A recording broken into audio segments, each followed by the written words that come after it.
In this question, we are going to take a look at finding intercepts when you are given an equation. This is called a linear equation, what's called in standard form. So like the variables are on one side and the numbers on the other side. So let's look at the first example. So we got negative 2x plus y equals 6. Okay, so first we want to find the x-intercept. So remember when we talked about intercepts, we said that x-intercept has a non-zero x-coordinate. So it's going to be some kind of value, whatever it is, and then y will be 0. So here, the y is equal 0. So notice how we have x-intercept, and yet we are setting up y to be 0. So in our equation that they give us, we need to set this guy up to be 0. And what happens if you do that, it's just going to drop out, because if you take some number and add 0 to it, the number is not going to change. So we've got negative 2x equal to 6. How do I solve this for x? Because I already have the general format. I just need to figure out what to put in here. All right, so when we write negative 2x, what we mean here is that it's negative 2 multiplied by x. So this right here is really times.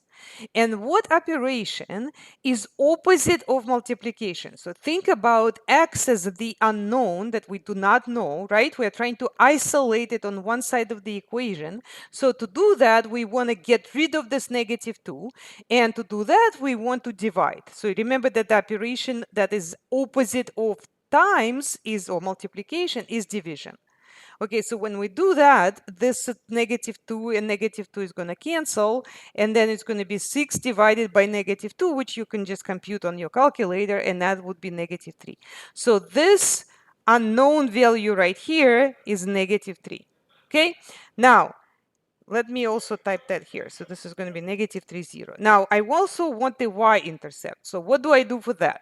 So let's discuss the y-intercept. Okay, now for the y-intercept, it's like the opposite, right? This is where x will be 0, and then y would be some non-zero value, right? So which we do not know, and we are trying to find. But what you substitute is x equals 0. In other words, it's like the opposite, y-intercept, but it's x equals 0. So when you go back to your equation, now you set x equals 0. And what happens if you did that?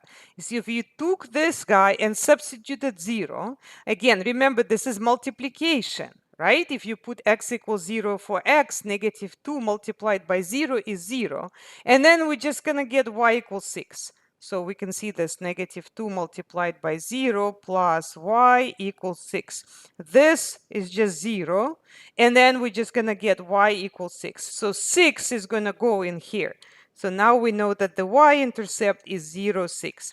Once we find them, we are going to be able to plot. So usually what I do is I just plot a random line first, and then I'm going to move the 2 points. So I have the x-intercept, which means I start at the origin, and I'm going to move 3 to the left and do not move up or down because I have to stay on the x-axis because this is the x-intercept. And for the y-intercept, again, I'm going to hover over the point and I'm going to go 0, 6. So start at the origin, not go right or left, only go 6 up. So this is where I will get the other point, the y-intercept.